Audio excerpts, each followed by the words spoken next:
Sometimes we'll argue with people over things about which we shouldn't argue. And one of those is, who is Jesus?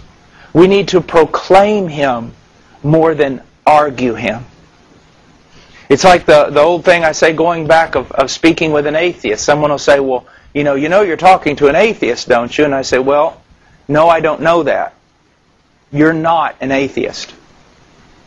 You say, well, what do you mean I'm not an atheist? I told you I was an atheist. You're not an atheist, my dear friend.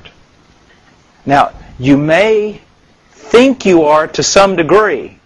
You may try to convince yourself that you are. You may tell everyone else that you are. But I stand on the testimony of Scripture, and the Scripture says you're not an atheist.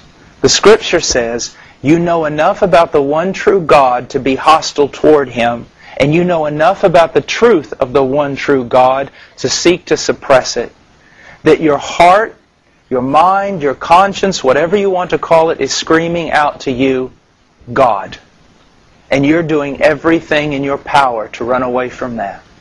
So we proclaim the Scripture. We proclaim Jesus is Lord. To go to a person and say, you seek to live as an autonomous creature, to be independent and free, but you will never be free. You will never be autonomous.